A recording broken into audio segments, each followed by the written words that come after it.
Bismillahirrahmanirrahim. Assalamualaikum warahmatullahi wabarakatuh.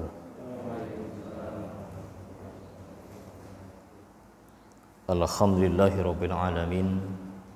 Wassalatu wassalamu ala rasulil karim wa alihil kiram wa ansahbihil a'lam.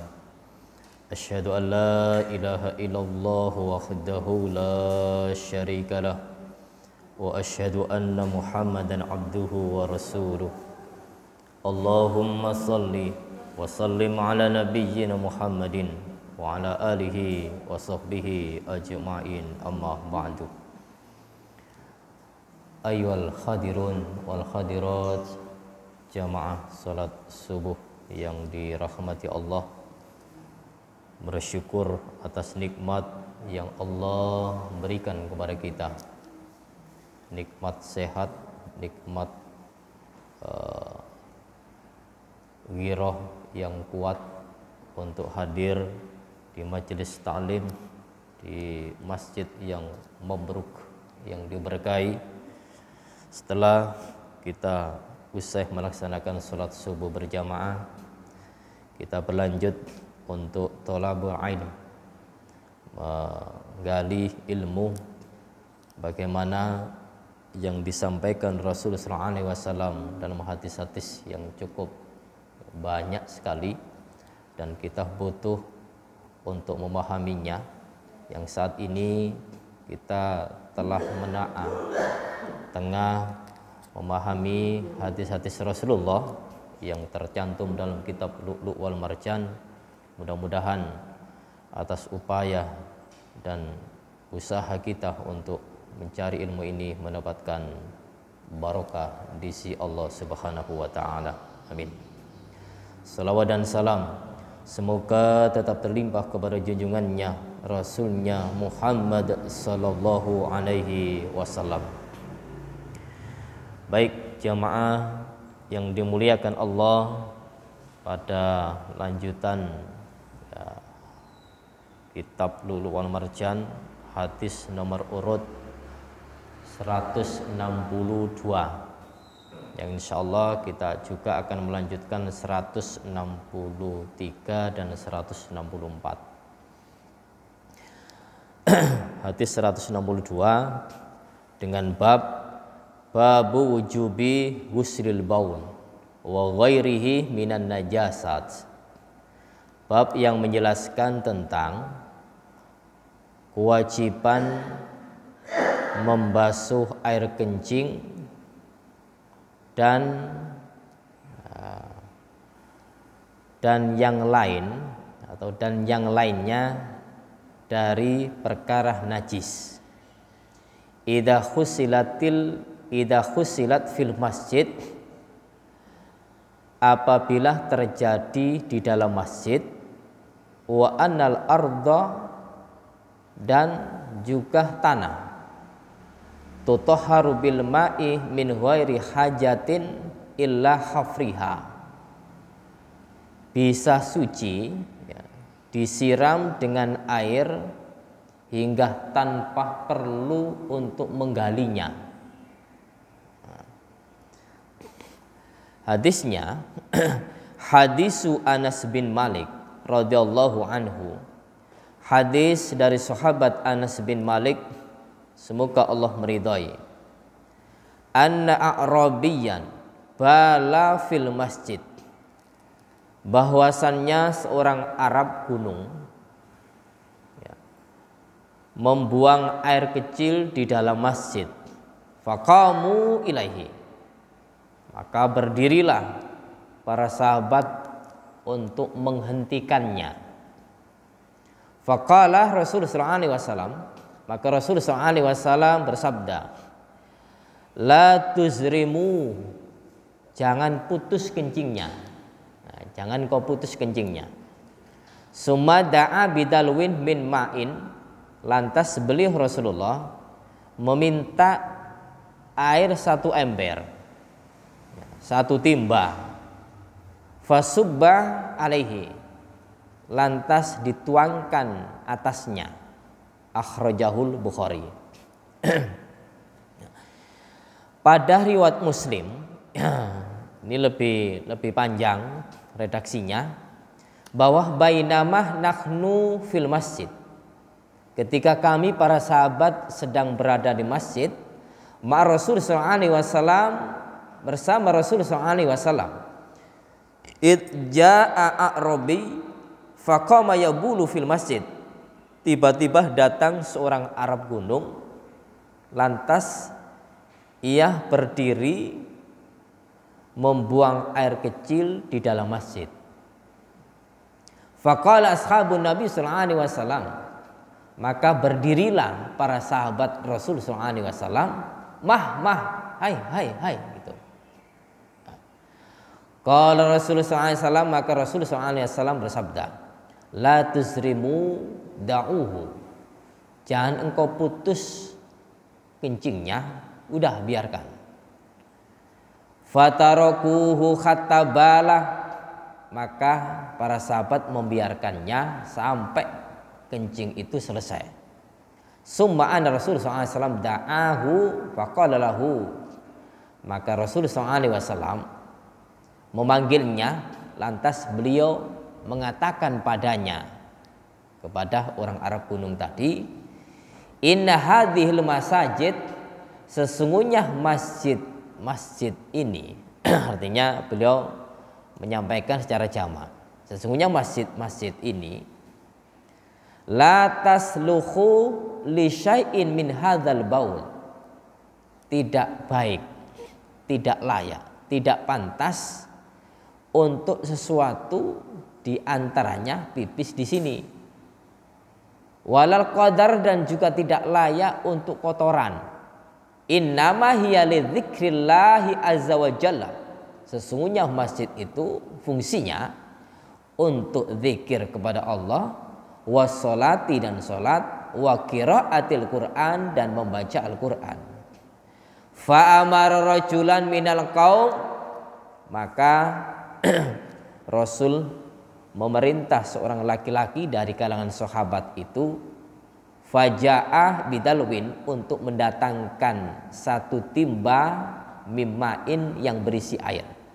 Fashannahu alaihi, maka menuangkannya air itu di atas tempat yang dipipisi di dalam masjid tadi oleh orang Arab gunung itu. Hadis riwayat Muslim. Ini lebih melengkapi, sehingga dalam hadis ini insya Allah sering kita dengar bahwa hadis ini adalah hadis A'rab, orang Arab gunung. Ya, orang Arab gunung itu memang tinggalnya di pedesaan. Hanya ketika kita ke Jazirah Arab, di pegunungan-pegunungan itu ada orang yang hidupnya tidak menetap, karena mereka pun juga harus butuh makan, mencari tempat yang satu ke tempat yang lain, sehingga hidupnya itu betul-betul tekadnya luar biasa, pindah dari satu tempat ke tempat yang lain. Dan banyak mereka itu adalah pengembala atau petani di pegunungan-pegunungan. Namun pegunungan Buddha sini adalah kalau memang petani untuk menanam tempat-tempat tertentu. Nah, semua tempat subur bisa ditanami tanaman. Kalaupun toh memang itu adalah mengembala, bisa lewat di tempat-tempat yang gersang itu. Tapi untuk tempat-tempat tertentu yang bisa ditanami dan tumbuh subur, ya ada wilayah-wilayah yang memang pengairannya itu mudah. Ya, di antara kalau di Jazirah Arab itu suasananya sejuk, dingin. Kalau masuk pun juga seperti daerah Malang ataupun Bogor, yaitu di daerah Taif. Ya, Rasul dulu juga pernah berdakwah di sana, gagal dan diserang oleh orang-orang sana, sehingga Rasul pun juga kembali. Ya, baik. Kisah tentang orang Arab gunung yang tidak mengerti kehidupannya di sebuah perkampungan. Ya, pedesaan lain, lain karakter dan kehidupannya di perkotaan. Nah, kalau kampung dengan Medina, Walaupun Madinah tidak melejit seperti kota sekarang, seperti metropolitan, saat itu ya kita anggap bahwa Madinah sebuah kota. Kemudian Arab Badui kehidupannya di perkampungan. Nah, ketika orang Arab Badui, ini pensyarahannya, ketika orang Arab Badui mau masuk masjid, ya mau masuk masjid dan meletakkan ontanya, beliau itu betul-betul tidak tahan ya untuk mengeluarkan air kencing. Ya. Dianggapnya bahwa masjid itu adalah seperti kandang, ya, karena tempat masjid saat itu, Masjid Nabawi itu dari pelepah kurma. Nah, atasnya pelepah kurma, dilihatnya kok pelepah kurma. Ini pantasnya seperti nopo? Kandang tadi. Sehingga anggapannya itu adalah ya tempat bukan untuk ibadah, bukan untuk sholat dan lain sebagainya. Toh pikirannya itu pun juga main kan. Ya, pipisnya itu pun juga nggak sembarangan. Langsung beliau masuk kemudian mojok.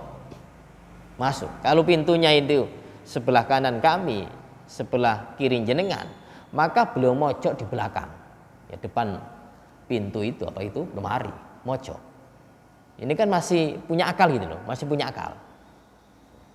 Nah, ketika pipis ya dengan berdiri berada di pojok masjid, bagaimana sikap sahabat? Ya, sikap sahabat itu betul-betul langsung tegap. Faqamu ilaihi, maka mereka berdiri untuk menghentikannya. Inilah sesuatu yang dihadapi oleh para sahabat ketika melihat kemungkaran. Nah, sebuah kesalahan yang semestinya itu tidak pantas, tidak layak untuk dilakukan di situ. Para sahabat sudah tahu bahwa pipis najis, kencing tidak pantas di sembarang tempat, maksudnya adalah di masjid. Tapi anggapan orang Arab Badui tidak. Nah, tidak. Ini anggapan orang Arab Badui seperti biasa, anggapan para sahabat itu tempat yang mulia. Ini tidak ketemu. Maka ketika para sahabat itu melihat kemungkaran, mereka bergegas untuk menghentikannya. Inilah keimanan para sahabat ketika melihat kemungkaran, mereka tidak membiarkan, langsung bergegas untuk menghentikannya. Ya, tapi bagaimana sikap Rasul? Pada saat itu banyak para sahabat, Rasul ada. Rasul seorang pemimpin, Rasul seorang panutan, seorang yang bijak. Beliau pun juga bergegas mengatakan, faqala Rasul SAW, la tuzrimu, jangan engkau putus pipisnya. Loh, langsung ini kan kayak bertentangan kan. Sahabat pingin langsung bergegas untuk menghentikan, justru Rasul menghentikan. Nah, ada sebuah sikap kebijakan yang dilakukan Rasulullah. Ada sebuah sikap yang tegas untuk memberantas kemungkaran yang dilakukan oleh para sahabat. Apakah ini enggak rame? Tentu para sahabat ada Rasulullah betul-betul memuliakan Rasulullah dan mengikuti apa yang didahulukan oleh Rasulullah. Berhenti para sahabat, tidak jadi itu, tidak jadi. Nah, walaupun suara sudah muncul, suara sudah terungkap, mah, artinya apa mau? Hai gitu. Nah, ini masih lembut kata-katanya, hai gitu. Nah, kemudian Rasul melarangnya, jangan kau putus. Ya. Jangan engkau putus. Rasulullah betul-betul bijak dan mampu memperhatikan kejiwaan seseorang. Bukan yang dilihat zahirnya, tapi kejiwaan itu pun juga butuh. Walau Rasul sejatinya tidak mengerti urusan batin seseorang, tapi ilmu jiwa itu pun juga Rasulullah sudah memiliki. Ini tinggi Rasulullah ilmunya. Nah, kalau di perguruan tinggi, ya, ilmu yang ya, ngurusi kejiwaan, jurusan apa nih? Psikologi ya, psikologi. Itu jurusannya lain. Tapi Rasulullah dengan sendirinya mampu untuk mengetahui karakter dan jiwa psikologis seseorang. Nah, seandainya diputus pipis, maka berefek juga bahaya.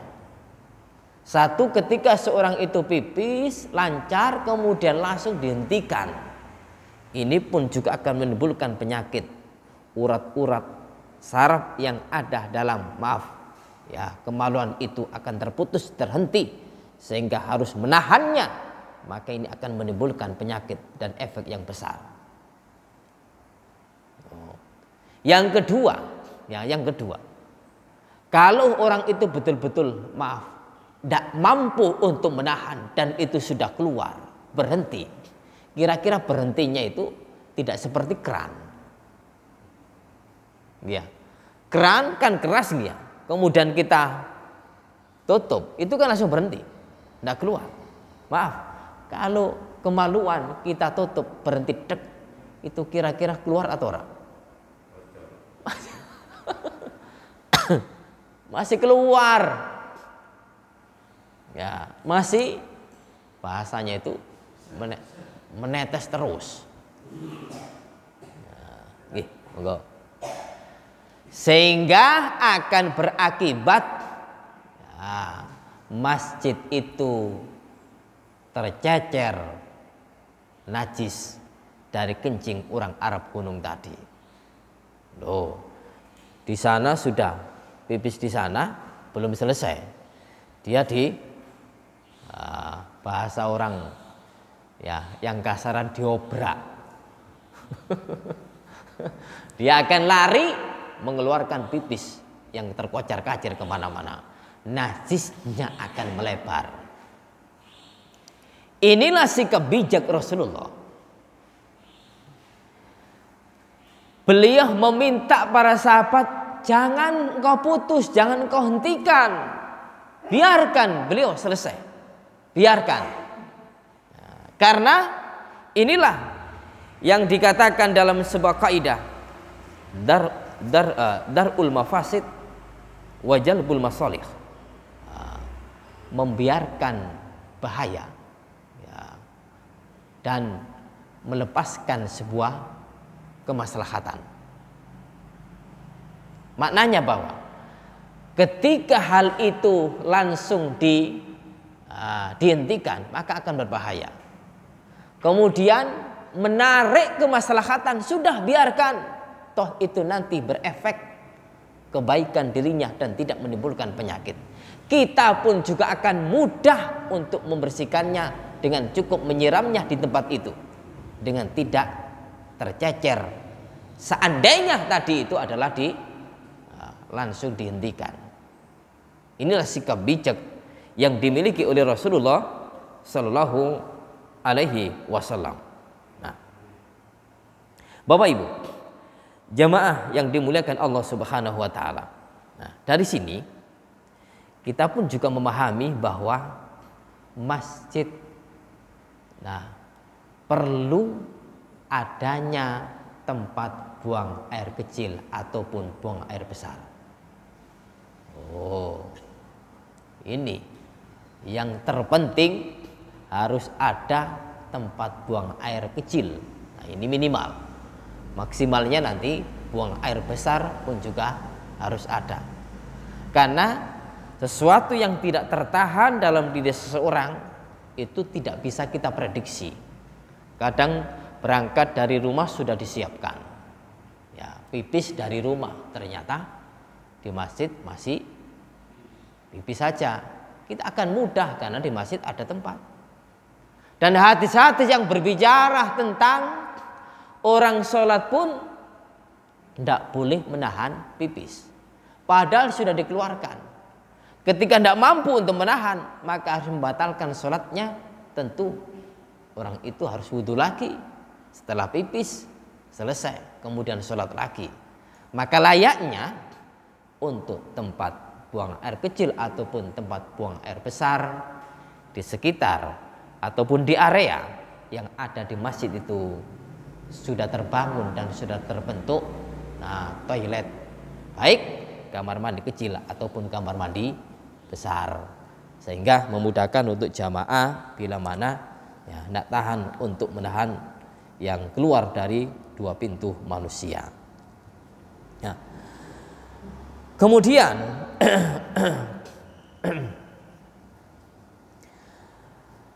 Nabi langsung melerai dari sikap sahabat yang ingin menyelesaikannya. Artinya dengan cara tindakan yang dianggapnya sebuah kemungkaran harus dihentikan. Sikap bijak Rasulullah SAW yang telah nampak saat itu dan bisa dirasakan oleh orang Arab Badui tadi. Karena orang Arab Badui saat itu ketika melihat para sahabat ingin menghentikannya, sementara Rasul SAW membiarkannya. Sifat ta'arud yang dilakukan oleh sahabat dan Rasul yang ditangkap oleh orang Arab gunung tadi, betul-betul orang Arab gunung tadi mengerti karakter masing-masing orang yang ada di dalam masjid itu. Para sahabat semuanya bergegas untuk mengeroyok. Dalam hati lain ingin mengeroyoknya. Tapi seorang yang mulia Rasulullah selaku pemimpin, sikap bijaknya sudah betul-betul dirasakan oleh orang Arab gunung tadi. Ini. Maka bagaimana sikap Rasulullah ketika usai orang Arab gunung membuang pipisnya tadi? Maka sikap bijak Rasulullah yang kedua, beliau pun juga meminta tolong kepada para sahabat yang saat itu seorang sahabat untuk mengambil setimbah air, diminta untuk dituangkan di tempat yang dipipisi tadi, sehingga selesai. Seorang Arab gunung tadi kemudian bagaimana sikap Rasulullah? Dipanggil. Inilah dakwah Rasulullah. Ketika orang itu sudah tenang, ketika orang itu sudah lerai, baru ada tausiah, baru ada nasihat, penyampaian yang itu pun sudah selesai. Sesuatu yang tidak mampu untuk ditahannya tadi, kalau orang itu sudah reda dibilangi, maka yakin akan bisa menerima dengan tulus dan lapang dada. Apa kata Rasulullah dalam hadis yang panjang tadi? Beliau mengatakan begini, waqala lahu, Rasul mengatakan kepadanya, inna hadil masajid, sesungguhnya masjid-masjid ini la tasluhu li syai'in min hadal baul, tidak layak untuk suatu di antaranya dari pipis, dari air kencing, tidak layak untuk dipipisi yang bukan tempatnya. Kemudian juga walal qadar, dan juga tidak layak kotoran. Ini kotoran apa saja, mungkin habis makan dibuang seenaknya dalam masjid. Ya, kotor-kotor yang ada yang mungkin dipakai oleh seorang itu pun juga harus dibuang di tempat sampah. Kalau dibuang di masjid tidak layak. Meludah di masjid pun juga tidak layak. Dalam hadis, siapa yang meludah di masjid fakafaratuha dafnuha, maka kafaronya yaitu untuk mengkuburnya, artinya membersihkannya, dan itu pun juga sebuah dosa. Kemudian untuk apa? Innama hiya lidzikrillah, sesungguhnya masjid itu satu untuk berzikir kepada Allah. Zikir macamnya, doa, zikir, membaca Al-Quran, sholat dan lain sebagainya. Baru reaksi Rasulullah meminta sahabat untuk mengambil setimba air, dituangkan di tempat air tadi, tempat pipis tadi. Maka ketika sudah mendengar apa yang dinasihatkan Rasulullah kepada seorang Arab gunung tadi, Arab gunung pun juga bisa menangkapnya dengan lapang dada, pikirannya pun juga bisa tenang, Tetapi manusiawinya muncul. Nah, manusiawinya muncul ketika orang itu dimarahi, apalagi mau diterkam, ya, mau dikeroyok, maka seorang yang belum imannya kuat, nah, maka pun juga naik pitam. Ya, naik pitam, tapi tidak sampai untuk duel saat itu. Tapi ungkapan kata-katanya itu masih tersimpan dalam benaknya. Sehingga apa? Ya, apa yang direspon seorang Arab gunung setelah mendapatkan nasihat dari Rasulullah SAW tadi, beliau justru mengangkat kedua tangannya, menengadah ke langit, beliau sambil berdoa, Allahumma rahamni wa Muhammadan. Ya Allah, berilah rahmat kepadaku, kasihanilah aku dan Muhammad. Tuh. Kasihanilah aku dan Muhammad, wala tarham ma'ana ahadan. Jangan engkau kasihani salah seorang yang ada di antara kami. Yang dimintakan itu dirinya dan Rasulullah, tidak yang lain. Kenapa?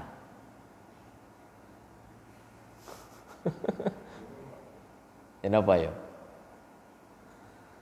Karena sudah dirasakan oleh orang Arab Badui tadi, bahwa para sahabat sekian banyak itu tidak ada yang belas kasihan, tidak ada yang timbul kasih sayang, justru hanya satu.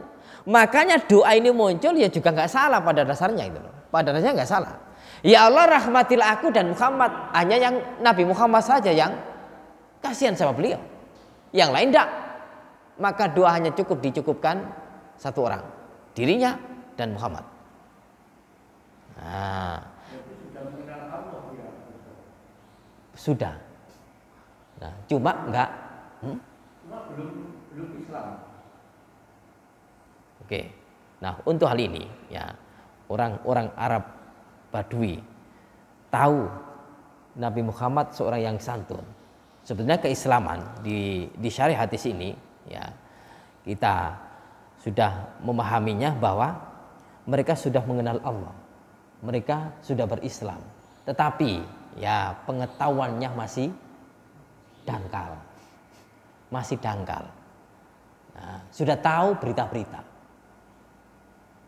Nah, dan hanya Muhammad yang dituju. Nah, ini banyak kan orang Arab gunung berislam namun tidak setebal tentang pengetahuannya. Juga banyak orang Arab gunung yang belum berislam, tapi ketika masuk Islam bukan hanya sekedar Islam saja, luar biasa segalanya dituruti. Nah, makanya bahasanya orang-orang Arab gunung ketika berislam masih tipis-tipis kadar keilmuannya, tapi menjadikan penyebab ilmu muncul. Nah, menjadikan penyebab orang bisa mengerti bagaimana cara menindak terhadap kemungkaran yang dilakukan oleh orang Arab Badui. Sikap umat Islam pun walaupun mengerti tapi belum bisa meluluh hatinya untuk menangkap sebuah kemungkaran tadi. Kalau lihat dia penting itu kan nggak mensucikan pentingnya, Bang. Oke. Ini nggak dibersihkan dengan air atau batu. Ini di antaranya juga banyak kan ilmu-ilmu yang belum dimengerti. Makanya dalam pensaran tadi beliau masuk pipis. Kemudian yang dilihat apa? Dianggapnya seperti kandang. Karena masjid itu seperti masih pelepah kurma. Dan tidak tahan untuk menahannya, dan tidak tahan untuk menahannya. Kemudian tidak tahu untuk membersihkannya. Nah, tidak tahu. Kalaupun belum mengerti, nah itu adalah najis, belum mengerti. Nah, Makanya untuk pensaran-pensaran ini muncul berbagai macam penjelasan. Ya. Satu, kalaupun toh bisa dibilang belum mengerti, memang kenyataannya kok nggak ada penjelasan tentang dibersihkan dengan apa. Nah, itu. Kalaupun toh terpaksa, orang terpaksa itu sudah tidak mikir kan ya, tidak mikir. Nanti dibersihkan dengan apa? Nah, bisa jadi seperti itu. Tapi kalau orang sudah berilmu walaupun terpaksa, insya Allah menahan dengan kuat bagaimana mencari tata cara istinja.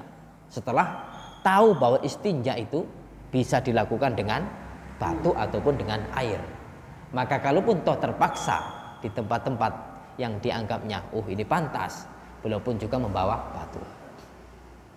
Nah, ini yang bisa kami tangkap ya, dari penjelasan-penjelasan yang ada.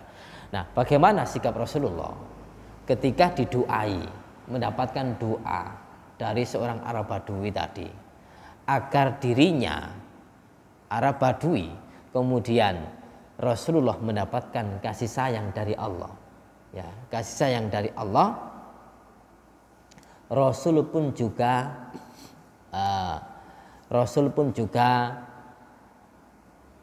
memberikan nasihat lagi. Jangan demikian. Dalam ayat surat Al-A'raf, inna rahmati wasi'at kullasyai. Sesungguhnya rahmat Allah itu mencakup terhadap segala sesuatu. Maknanya, kalau orang itu berdoa mendapatkan kasih sayang Allah, kalau untuk dirinya maklum, tapi kalau untuk orang lain, berikan kepada semua umat Islam, saudara-saudara semuslim. Mintakan ampun kepada saudara-saudara semuslim, karena mereka itu adalah saudara-saudara kita. Kemudian rahmat Allah itu pun mencakup segalanya, tidak sempit untuk satu area saja, tapi area itu bahasanya rahmat Allah itu cukup besar ya. Ini bisa dinikmati orang banyak, kenapa dinikmati oleh satu? Nah, sudah berikan saja kepada orang banyak, karena mereka pun juga masih membutuhkan. Makanya ketika kita di kampung ya, tinggal di sebuah tempat daerah tertentu ya, ketika ada orang yang butuh ya, maka jangan melihat satu orang saja. Yakinlah bahwa orang itu ya membutuhkan sesuatu, itu insya Allah tidak hanya satu orang saja, banyak orang. Punya uang 1 juta, melihat orang itu miskin, kita berikan kepada satu orang. Sementara yang lain pun juga ada, maka kita akan pecah. Ternyata manfaat 1 juta itu bisa dipecah jadi 2, bisa dipecah jadi banyak, sehingga manfaatnya cukup banyak.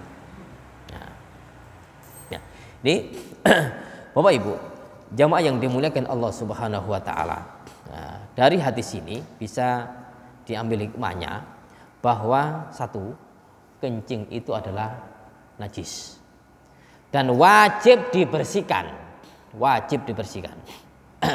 Kemudian dakwah ini tetap berlanjut.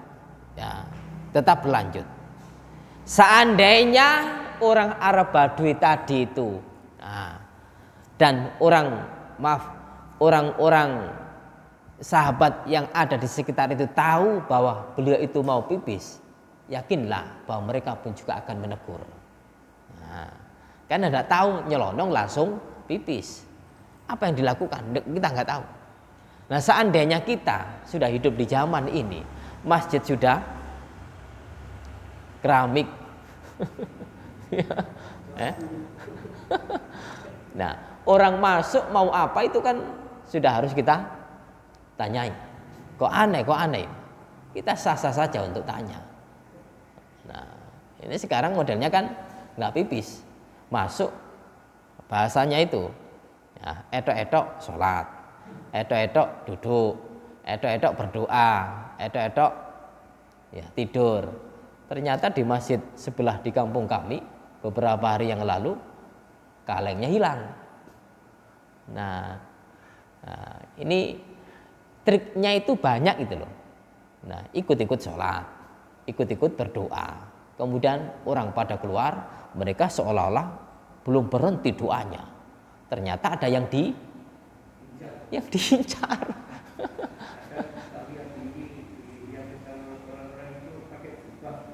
Pakai jubah.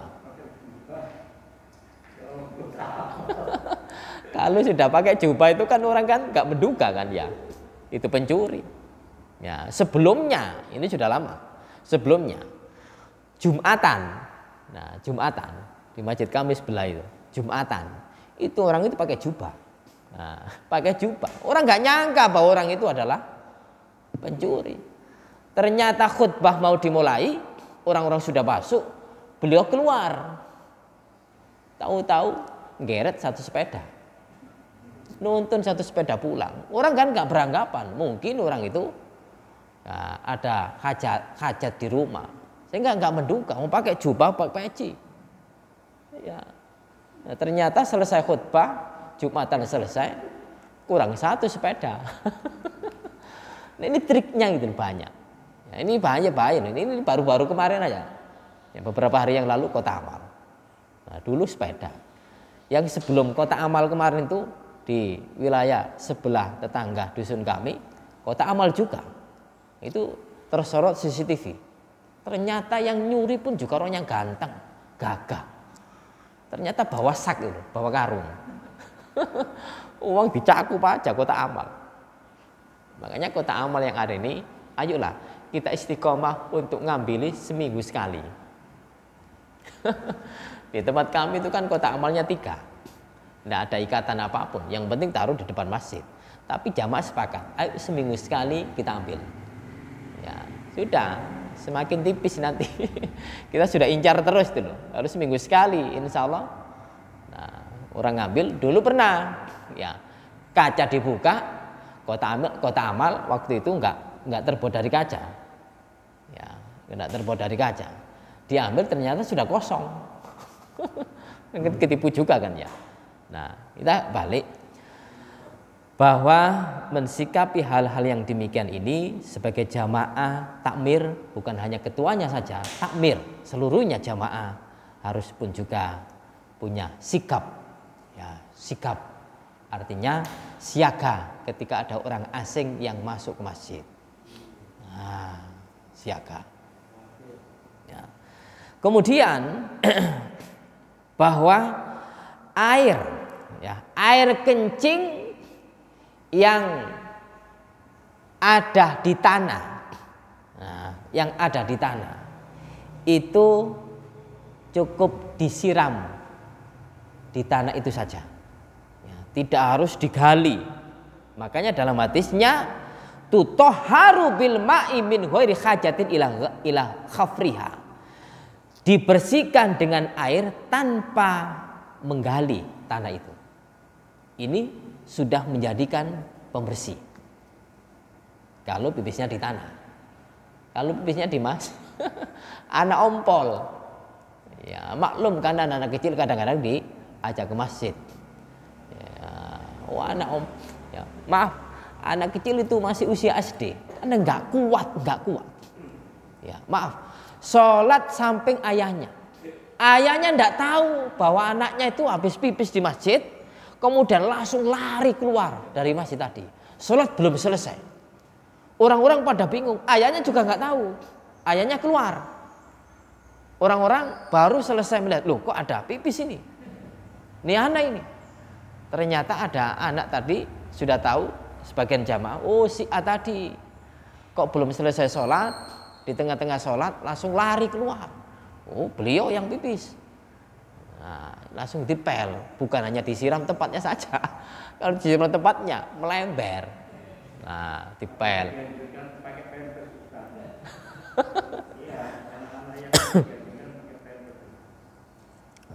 Ini makanya perhatian ya, informasi ke anak-anak itu memang betul-betul disampaikan. Ya, ada nasihat baik.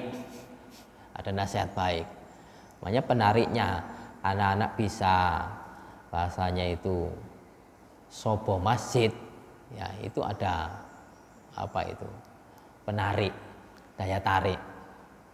Nah, di antaranya di tempat kami itu ada kulkas, berisikan air minum macam-macam. Ya kalau macam-macam coklat ada, wah anak-anak kemeruduk. Jumatan kemarin beritanya, Pak Sir. Nah, kulkas itu hampir rubuh. Loh kenapa? Habis Jumatan tuh anak-anak sekitar 30 anak kecil-kecil. Itu bukan anak sini, bukan anak yang biasa ngaji di TPQ ini, anak-anak sebelah. Itu gemuruh, rame untuk Jumatan di sini. Ternyata ada yang diincer. Oh, beliau habis Jumatan langsung nyerang kulkas. Gimana? Di situ ada jamunya. Jamu apa itu botol segini itu banyak. Orang ngasih ketika Jumatan. Kemudian kue satu tempe itu banyak itu. Itu yang digeruduk. Ternyata daya tarik untuk anak-anak. Nah kita juga bersikap baik gitu loh. Kita juga nggak memarahi, kita menasihati, jangan rebutan.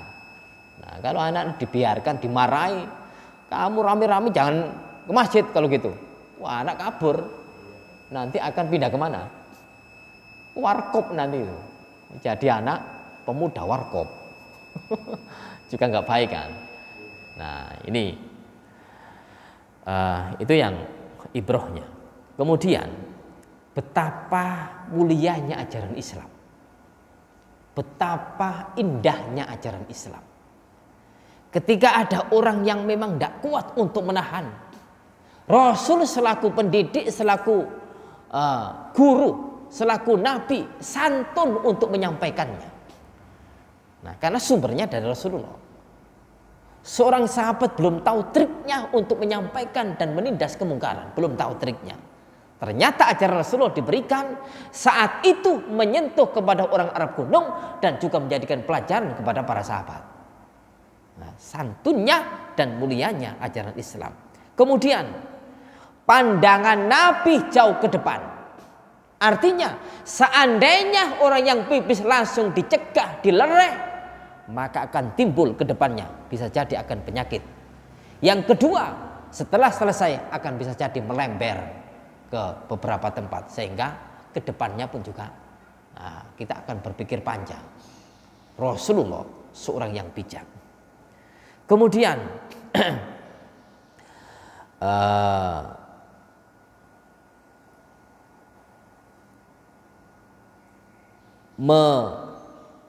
melereh terhadap amar ma'ruf nahi mungkar itu adalah kewajiban. Ya. Menyuruh kepada yang ma'ruf, mencegah kepada yang mungkar itu pun kewajiban. Tetapi ada trik yang orang itu harus miliki. Bagaimana ketika ada kemungkaran, apakah langsung ditindak sehingga harus kurban, sehingga harus perang? Jangan. Kita perhatikan dulu. Itu trik Rasulullah. Tidak langsung ada kemungkaran ditindak, kemungkaran ditindak. Makanya kita sudah bijak, ya teman-teman kita ataupun saudara-saudara kita. Nah, dikirimi surat dulu. Oh, puasa-puasa kok tidak puasa, disampaikan dulu baik-baik. Disurati, mohon hari ini sama-sama ya tolong dihormati bulan Ramadan. Nah, disampaikan dulu. Dan tidak disampaikan langsung diobrak.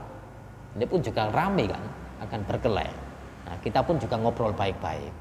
Nah, inilah ajaran Islam. Kemudian timbullah tadi kaidah yang sudah kami sampaikan, menjadikan penguat darul mafasid muqaddamun ala jalbil masalih.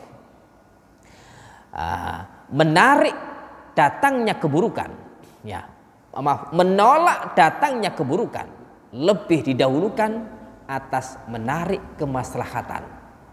Nah, artinya apa? Ketika ada keburukan, ya keburukan, bagaimana kita itu sabar dulu untuk tidak langsung bertindak. Bagaimana nanti kalau bertindak itu bahaya ada enggak? Bahaya ada enggak? Kalaupun itu ada bahaya, maka kita berikutnya untuk menyampaikannya, karena ketidakbahayaan itu akan kita dapati setelahnya. Nah, inilah trik sebuah dakwah, sehingga santun, tegas pun juga ada. Tetapi harus mengedepankan kemaslahatan daripada bahaya. Nah, sehingga hal ini ketika ada sebuah kemungkaran yang kecil dan bahayanya besar, maka yang dipilih adalah kecil tadi dibiarkan. Nah, jangan sampai bahaya besar dipilih sementara meninggalkan sesuatu yang bahaya, yang mudorot tapi kecil. Seperti pipis tadi. Ya, pipis di masjid kemudian di pojok, ini penyelesaiannya gampang. Tapi kalau tidak diselesaikan langsung diterkam, ditindak, akan berbahaya. Satu, efeknya ke orangnya, yang kedua ke jamaah pun juga akan repot juga untuk membersihkannya. Kemudian yang ketiga pun juga belum tersentuh orang itu kita dakwai, bisa jadi akan menolak dakwah kita. Sehingga Islam menyeluruh dari segala segi untuk ilmu bagaimana orang itu berdakwah dan bisa diterima dengan lapang dada. Insya Allah demikian. Oke. Oke. Qalu atau tidak? Kenapa qalu ini? Qalu itu bahasa Arab. Qalu mereka mengatakan, tapi bahasa Jawa.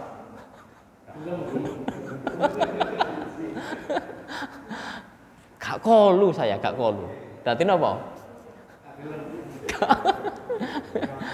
Jijik itu loh, ya, nggak mau. Demikian Pak Ing ya. Ya, mudah-mudahan bermanfaat satu hadis. Ya, nanti lanjutannya tadi lah cukup waktunya, kita akan bahas di episode berikutnya. Akhir kalam kita tutup dengan doa kafaratul majelis. Subhanakallahumma wa bihamdika asyhadu an la ilaha illa anta astaghfiruka wa atubu ilaik. Wassalamualaikum warahmatullahi wabarakatuh.